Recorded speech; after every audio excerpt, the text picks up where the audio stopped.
शिव कथा कह रही है, भगवान शंकर का संवाद कह रहा है, शिव महापुराण की कथा कह रही है। जब हमारे भीतर शिव भक्ति का भाव,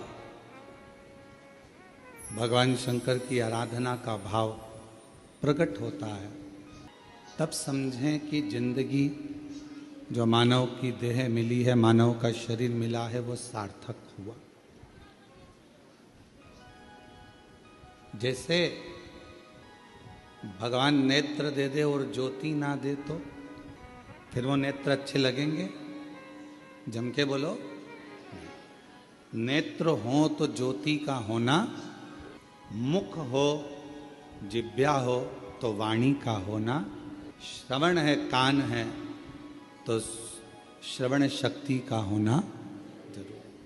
पाँव दे तो पाँव में चलने की सामर्थ्यता दे, उसका होना जरूरी। हाथों में सेवा का भाव, बल होना जरूरी। उसी तरह जैसे नेत्र दिए परमात्मा ने और ज्योति ना दे तो वो नेत्र किसी काम के नहीं। कान दिए परमात्मा ने और उसमें श्रवण शक्ति ना दे तो वो कान किसी काम के नहीं। मुख दिया परमात्मा ने और वाणी ना दे तो वो मुख किसी काम का नहीं। उसी तरह मानव का शरीर परमात्मा दे और उसमें शिव भक्ति ना दे तो समझ लेना ये मानव का शरीर भी किसी काम का नहीं। मानव का शरीर कब काम का है? जब वो शंकर भगवान की आराधना करे। मानव का शरीर कब काम का है? जब वो शिव जी की साधना करे। एक बेलपत्र के वृक्ष में 68 करोड़ तीर्थ होते हैं। कितने तीर्थ हैं? 68 करोड़। एक बेलपत्र के वृक्ष के अंदर 68 करोड़ तीर्थ होते हैं। और जब हम एक बेलपत्र तोड़कर शिव जी के मंदिर में लेकर जाते हैं, शंकर भगवान को जब हम बेलपत्र समर्पित करते हैं, और जब बेलपत्र समर्पित करने के बाद एक बेलपत्र हम अपने लिए औषधि के रूप में लेकर आते हैं, तो लोग पूछते हैं कि शिव जी पे चढ़ा बेलपत्र क्यों खाना चाहिए? एक वृक्ष बेलपत्र का जिसमें 68 करोड़ तीर्थ है। हम तो 68 करोड़ तीर्थ कभी नहीं गए, पर आप लोगों में से हो सकता है कि कोई होकर आया हो तो बात दूसरी।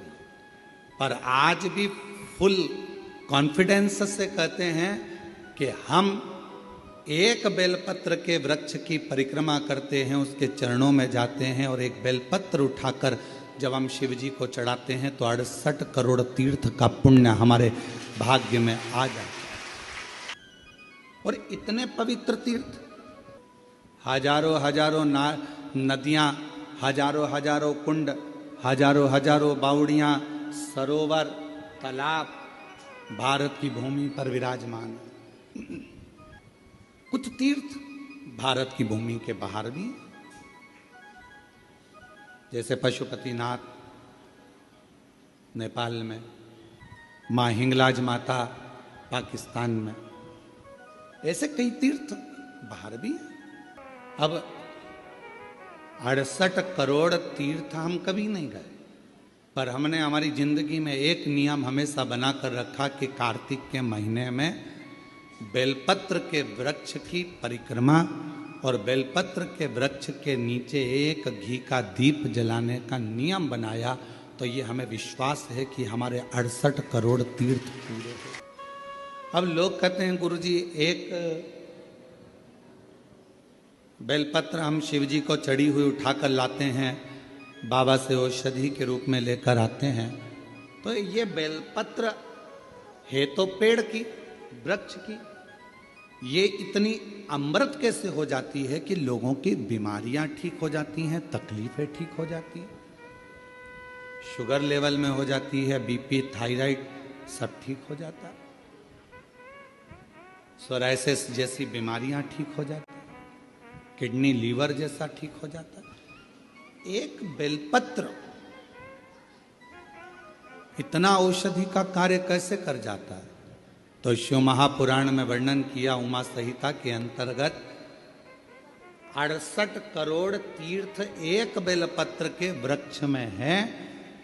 एक बेलपत्र के वृक्ष की पत्ती जब शिवजी पर चढ़ती है बेलपत्र, और हम उसको लेकर आते हैं, तो 68 करोड़ तीर्थ का जो प्रसाद होता है, 68 करोड़ तीर्थ में जितनी हजारों हजार नदियां पवित्र हैं, कुंड पवित्र हैं, सरोवर पवित्र हैं, वहां जाकर हमने आचमन नहीं करा, पर शिवजी पे चढ़ी हुई बेलपत्र जब हम मुख में रखते हैं, शिवजी पे चढ़ा हुआ जल जब हम आचमन करते हैं, तो वो 68 करोड़ तीर्थ का आचमन हो जाता है और हमारा रोग समाप्त हो जाता है। वो कहते हैं ना कि यदि शिव पर आस्था है तो दुविधा की हर घड़ी में रास्ता है, ये निश्चित है।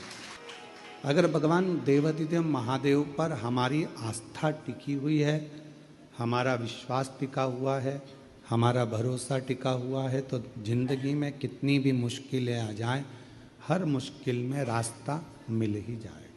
पर आपकी आस्था को डिगना नहीं चाहिए, आपके विश्वास को डिगना नहीं चाहिए। यदि आस्था है तो फिर रास्ता भी है। जहां व्यक्ति की आस्था समाप्त हो जाती है, परमात्मा पे से विश्वास हट जाता है, तो फिर कोई रास्ते नजर नहीं आते। थोड़ा दुख ज्यादा आ गया, हमने भगवान को छोड़ दिया।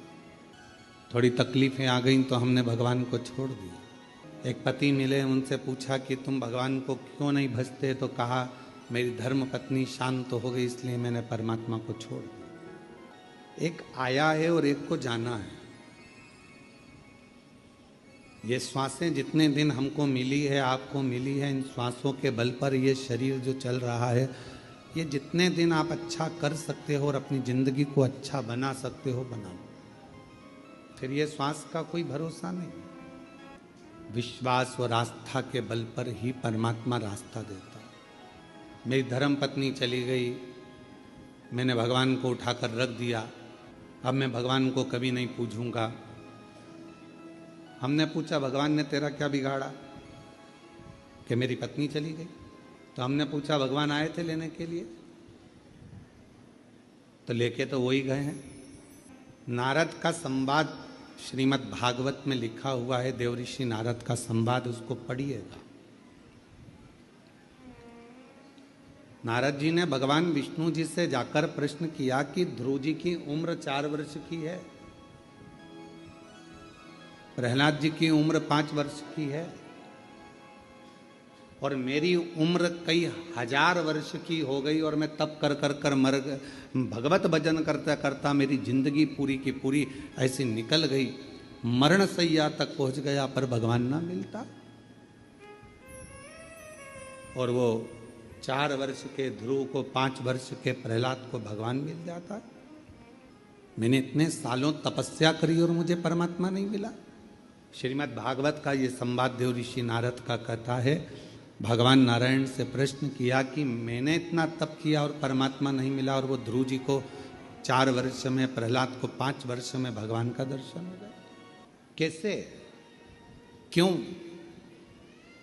तब कहा भगवान नारायण ने कि ध्रुव जी का ये जो जन्म है, जो 4 वर्ष में दर्शन मिला है, ध्रुव जी ने पूर्व में ना जाने कितने जन्म निकाल दिए, तब ये 4 वर्ष में जन्म मिला।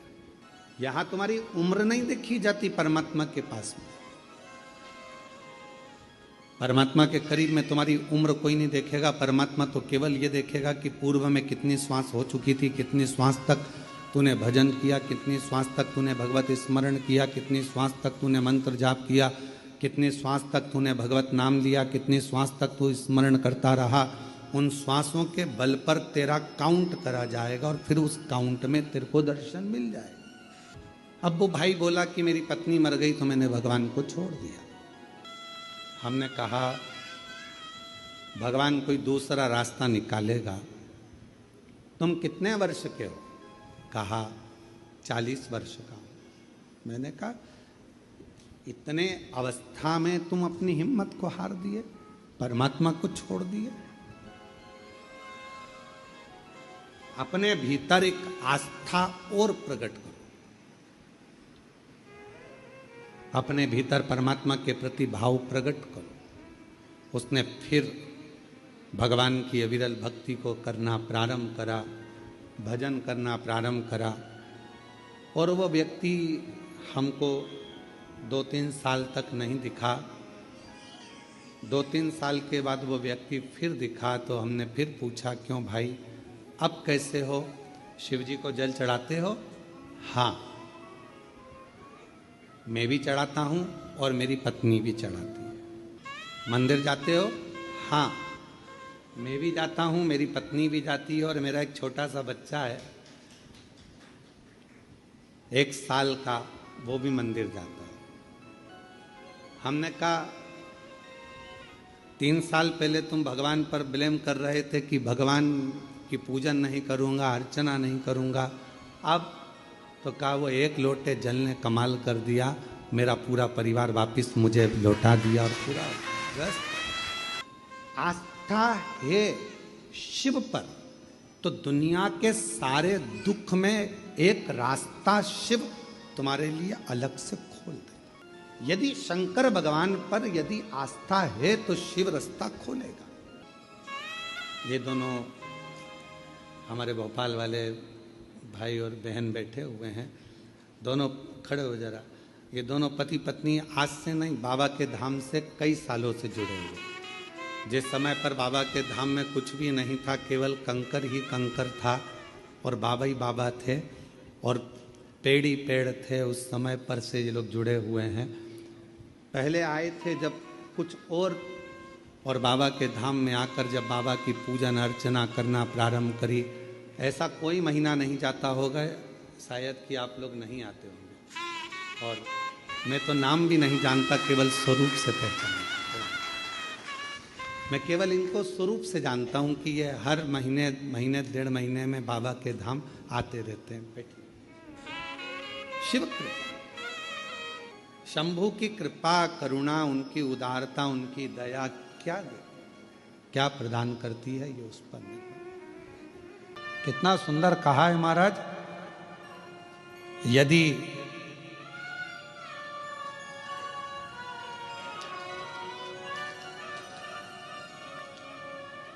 घर में यदि क्लेश उत्पन्न हो जाता है,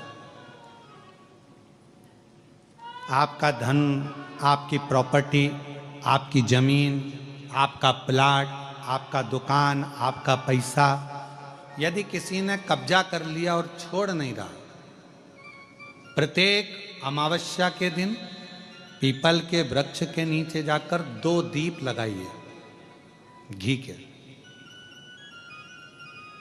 दोनों दीप के सामने एक हल्दी का चावल, एक कुंकू का चावल का दाना रख दीजिए और स्वधा स्वधा स्वधा स्वधा 3 बार कह दो और स्मरण करो, हे हमारे कुलदेव, पितृदेव, शिवदेव, महादेव, कृपा कर कर मेरा जो जमीन है, मेरा जो धन है, मेरी जो प्रॉपर्टी है, मेरा पैसा लोगों ने हथिया लिया, देते नहीं। अपना गोत्र बोलकर स्मरण कर कर बाबा मेरा धन मुझे वापिस ना कर दो। एक अमावस्या पर करो, फिर अगली अमावस्या करो, ऐसे 2-4 अमावस्या करोगे। जिसने ले रखा है वो खुद सोचेगा कि मुझे क्या हुआ, कि मुझे देना है, उसका पैसा चुकाना है, धन रखेगा नहीं। पितृ सुधा का नाम स्मरण करते से जब हम सुधा सुधा सुधा सुधा कहते हैं, पितृ उसको स्वीकार करते हैं। जैसे अग्निदेव की धर्म पत्नी स्वाहा, क्या है, जम के बोलो जरा, स्वाहा। जब हम यज्ञ करते हैं, सांकल्य देते हैं, ओम वैष्णवे स्वाहा, स्वाहा बोलते से ही अग्नि देवता की धर्म पत्नी उस भाग को देवताओं को देती है। उसी तरह तर्पण, तिलांजलि, पिंड, तर्पण आदि जितने भी हम पितरों के लिए कर्म करते हैं, उसमें हम स्वधा स्वधा बोलते हैं। जब स्वधा बोलते हैं तो वो स्वधा पितरों को भाग देती है और पितरों से कहती हैं, ये मेरा बेटा दुखी है, इसको ये तकलीफ है, इसको ये कष्ट है, तुम इसका ये कष्ट पितृदेव मिटा दीजिए, महादेव की आज्ञा है, इसको सही कर दीजिए। करते, श्रेष्ठ करते। ओम जयंती मंगलाकारिणी भद्रकाली कपालिनी दुर्गा क्षमा शिवा